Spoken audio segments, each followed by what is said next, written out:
Okay mga master, bali explain ko lang sa inyo kung paano install ng 1-gang switch at saka ng tugang outlet. So ito yung ating tugang outlet. So gano'n nga ba kahaba yung ating magiging strip gauge or strip dito sa ating wire. So dito mga master, meron naman tayo mga pagbabasihan natin. Ito yung tinatawag na strip gauge natin. So ang haba nito mga master is 12 mm po yung haba. So ano natin?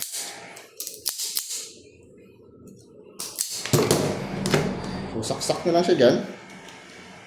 Then,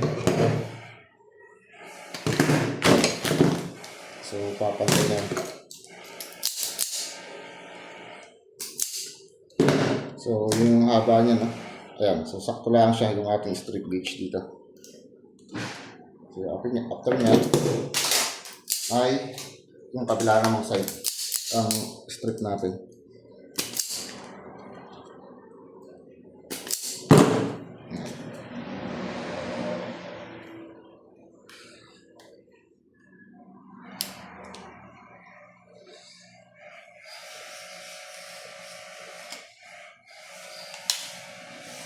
Okay, so kailangan ay higpit yung ating so hindi siya mag-lose contact dito. So dito naman tayo sa ating outlet. So okay na.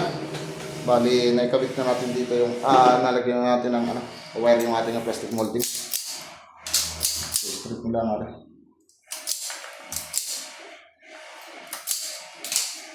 Then salpak mo siya dito. Then itong kabila. Ayan. So, alternate ako mga master maglagay ng pwede dito. So, isalpak nyo na yung bed.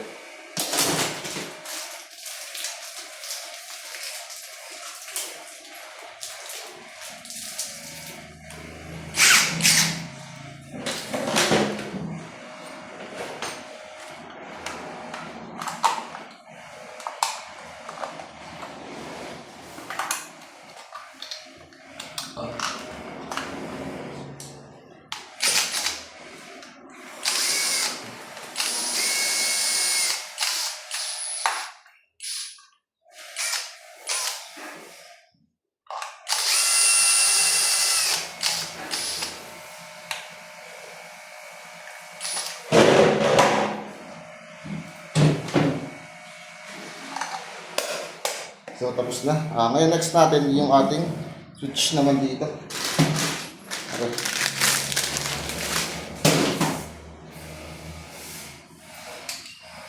So, strip lang natin ako.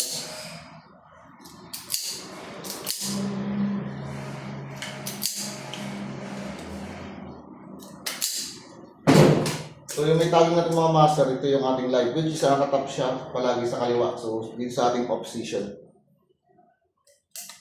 Okay, then yung ating return, so dito naman sa kabila.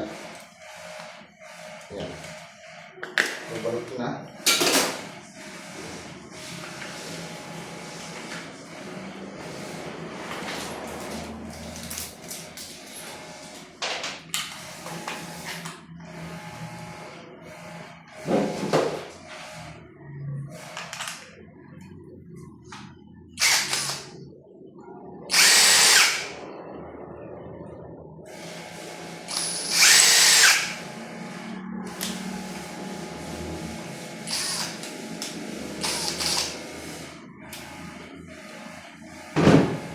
Ilagay nyo ang cover.